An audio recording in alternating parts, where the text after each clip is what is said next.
ముందుగా సమయం అనుగ్రహించిన దైవ సేవకులకు, దేవునికి, అలాగే కుటుంబ సభ్యులకు, కూడి వచ్చిన బంధుమిత్రాదులకు, వేదికను అలంకరించిన దైవజనులందరికీ కూడా ప్రత్యేకమైనటువంటి వందనాలు. గత కొంతకాలం నుండి ఇంచుమించు ఒక 2-2.5 నెలల నుండి మన ప్రియులు మాచెర్ల కోటయ్య మేరీ గారు ప్రతిరోజు జరిగే ఆరాధన కార్యక్రమానికి మహిమగల యేసయ్య ప్రార్థనా మందిరంలో హాజరవుతూ మరి గత ఆదివారం నాడు తెలియజేశారు. 17వ తారీఖు అమ్మాయిది బర్త్డే ఉంది పాస్టర్ గారు. దీన్ని ఫస్ట్ సంవత్సరం కనుక ఎలాగైనా సరే ఆశీర్వాదకరంగా జరపాలి, దేవుని మహిమార్థమై జరగాలి, ప్రార్థన జరగాలి అని మొదట మాకు తెలియపరిచినప్పుడు తాళ్లపల్లి అని చెప్పారు. సరే మంచిది అనుకున్నాం. చిన్న కొన్ని అవాంతరాలను బట్టి తిరిగి ఇక్కడే ప్రారంభం చేశారు. ఈ దినము ఇంత ఆశీర్వాదకరమైన పరిచర్య జరగడానికి కృప చూపిన దేవాతి దేవునికి మహిమ కలుగును గాక. ఒక వాక్యం చదువుకుందాం. ఇప్పుడే ఆరాధన బైబిల్ పఠనంగా చదివారు. 144వ కీర్తన 12వ వచనంలో, మా కుమారులు తమ యవ్వన కాలమందు ఎదిగిన మొక్క వలె ఉన్నారు, మా కుమార్తెలు నగరకై చెక్కిన మూల కంభముల వలె ఉన్నారు.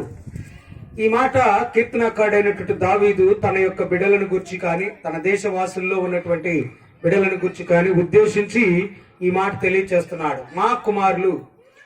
మనకి బైబిల్లో చూస్తే యెషయా గ్రంథము 9వ అధ్యాయం 6వ వచనంలో మాకు కుమారుడు అనుగ్రహింపబడినని రాయబడుతుంది. దావీదు తన కుమారులను కుమార్తెలను కూడా ఉద్దేశించి రాస్తున్నాడు. నిజానికి చిన్న పాప ఐశ్వర్యాన్ని మనము మొదటి సంవత్సరపు మరి బర్త్డే సందర్భంగా కూటమిలో కలుసుకున్నాం. పాప దేవుని దయ్యందు, మనుషుల దయ్యందు ఎదుగునట్లు ప్రార్థన చేయాలి. శారీరకమైన ఎదుగుదల, బుద్ధి, జ్ఞానము ఆ బిడ్డకు దేవుడు అనుగ్రహించాలి. ఆమె ఎదిగిన తర్వాత స్కూల్కి వెళ్ళినప్పుడు ఉపాధ్యాయుల దయను, తన స్నేహితుల కృపను దయను పొందుకోవాలి. అలా ఉండాలి అంటే సంఘము ప్రార్థన చేయాలి. సంఘము ప్రార్థన చేయాలి. తల్లిదండ్రులు కూడా వారికి నేర్పునట్లు. ఇజ్రాయేలీలకు ధర్మశాస్త్రము, దాన్ని తోరా అని పిలుస్తారు వాళ్ళు. తోరా అంటే ధర్మశాస్త్రం. హీబ్రూ భాషలో తోరా గ్రంథాలంటే ఆది కాండము, నిర్గమకాండము, లేవియాకాండము, ఉపదేశకాండం, ద్వితీయోపదేశకాండం, అంతే కదా. సంఖ్యాకాండం ఎట్లా పోయిందా, ఉందా? మీరు వింటున్నారా లేదా అని అడుగుతున్నా. సంఖ్యాకాండము, ద్వితీయోపదేశకాండం, ఈ 5 కాండాలని కలిపి తోరా అంటే ధర్మశాస్త్ర గ్రంథాలు. ఈ గ్రంథాలని వారు 6వ నెల 6వ రోజున మన భారతదేశంలో మన పిల్లలకి మనం అన్నం ముట్టిస్తాం. అక్కడి నుంచి ఇక లిక్విడ్ అంటే ఆ పాలది తగ్గించి ఘన పదార్థం లాంటి ఆహారాన్ని మనం పెడుతూ ఉంటాం. పేతురు రాసిన పత్రికలో కూడా అపోస్తులైనటువంటి పేతురు అంటాడు, ప్రభువు దయాళుడని రుచి చూచి ఉన్న ఎడల సమస్తమైన దుష్టత్వమును, దుర్నీతిని, విర్రవీగు స్వభావమును విడిచి, కపటమును, వేషధారను విడిచి రక్షణ వలన కలుగు ఆ పాలను మీరు అపేక్షించమంటాడు.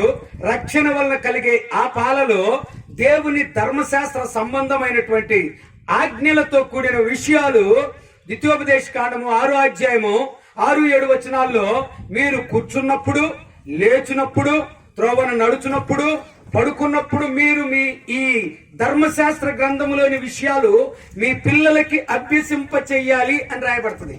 ఏం అభ్యాసం చేయాలి? వాళ్ళకి అభ్యాసం చెయ్యాలి అంటే మొట్టమొదట బైబిల్ ప్రకారం మనకు వచ్చి ఉండాలి, అంతే కదా. అవునండి, అర్థమైందా? 1 యోహాను పత్రిక 2వ అధ్యాయం 14వ వచనంలో, పిల్లలారా, తండ్రులారా, మీరు ఆది నుండి ఉన్నవాన్ని ఎరిగి ఉన్నారు గనుక మీకు వ్రాయిచున్నాను. పిల్లలారా, మీరు తండ్రిని ఎరిగి ఉన్నారు గనుక మీకు వ్రాయిచున్నాను. యవనస్తులారా, మీరు బలవంతులు, దేవుని వాక్యం మీ యొద్ద నిలిచి ఉన్నది అంటాడు. తండ్రులైనటువంటి వాళ్ళు ఆది నుండి ఉన్నవాన్ని ఎరిగి ఉన్నారంట. తండ్రులైనటువంటి వారు ఆది నుండి ఉన్నవాన్ని ఎరిగి ఉన్నారని వాక్యం చెప్తుంది. ఇప్పుడు మనం మన పిల్లలకి నేర్పించాలి అంటే మనం ఏమై ఉండాలి చెప్పండి? ఎరిగిన వారిమై ఉండాలి, నేర్చుకున్న వారిమై ఉండాలి. వారికి అభ్యాసం చెయ్యాలి అంటే ఏమై ఉండాలి? ఒకసారి ఒక పిల్లోడిని తండ్రి అంట తీసుకెళ్లి ఈ బైక్ రిపేర్ చేసే మెకానిక్ షాప్ లో పెట్టాడంట. బైక్ రిపేర్ చేసే మెకానిక్ షాప్ లో పెడితే ఆ పిల్లవాడు నేర్చుకోవాలంటే ముందు ఆ మెకానిక్ షెడ్ యాజమాన్యానికే సరిగా రాదంట. సరిగా రాక ప్రతిదాన్ని పక్క షాప్ వాడిని ఫోన్ చేసి అడుగుతున్నాడంట. వీడు గమనించాడు. నీకే రాకపోతే నాకేమి నేర్పుతావు నాయన అని వాడు ఆ పని చేయటం మానేశాడు. అలాగే మనం దేవుని యొక్క వాక్యాలు పిల్లలకి నేర్పించాలి అంటే ముందు మనకి వచ్చి ఉండాలి అంటే తండ్రులారా మీరు ఆది నుండి ఉన్నవాన్ని ఎరిగి ఉన్నారు గనుక మీకు రాస్తున్నానన్నాడు. ఎరిగిన వారమై ఉండాలి. ఎరిగిన ఇశ్రాయేలీలు బాల్యము నుంచి కూర్చున్నప్పుడు, లేచున్నప్పుడు, నడుచున్నప్పుడు, పడుకున్నప్పుడు ఈ ధర్మశాస్త్ర గ్రంథంలోని విషయాలు వారికి నేర్పించారు గనుక పరాయి దేశంలోనికి దాస్యానికి వెళ్ళిన సిరియా ప్రాంతానికి సిరియా సైన్యాధికారి ఇంట్లో పనిచేసే ఇశ్రాయేలీలు చిన్నది బాల్యము నుంచి నేర్చుకున్న కారణము చేత అక్కడ కూడా యెహోవా దేవుని గురించి ప్రవక్తను గురించి సాక్ష్యం ఇవ్వగలిగింది. అందువలన ఆ అమ్మాయి నగరుకై చెక్కబడిన మూల కంబములాగా నిలిచింది. దేవునికి స్తోత్రం.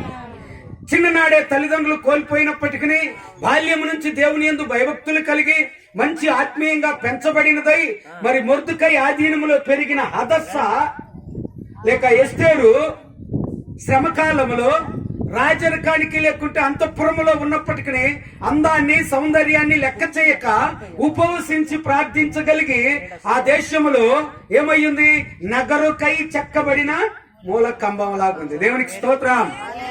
అలాగే మనం చూస్తే చిన్ననాటి నుంచి లేకుంటే అపోస్తులు ఆరాధన ప్రారంభం చేసింది మొదలుకొని అపోస్తులతో కలిసి పనిచేస్తూ అపోస్తుల్లో వారి యొక్క ఆరాధనలో ఏకీభవించిన రోదే అనే చిన్నది కూడా దైవ సేవకుని స్వరమును గుర్తెరిగి ఆరాధనలో రాత్రివేళ తెల్లవారుజులు సంఘానికి హింస కలుగుతున్న సమయంలో కూడా ఈ చిన్నది కూడా ప్రార్థనలో గడుపుతూ ఆ దేశములో నగరుకై చెక్కబడిన మూల కంబములాగా ఆ బిడ్డ పేరుగాంచబడింది. కారణం ఏంటంటే బాల్యము నుంచి దేవుని యొక్క వాక్యములు. అందుకే అపోస్తులైనటువంటి పౌలు ఎఫెసీ పత్రిక 6వ అధ్యాయం 2వ వచనములో తండ్రులారా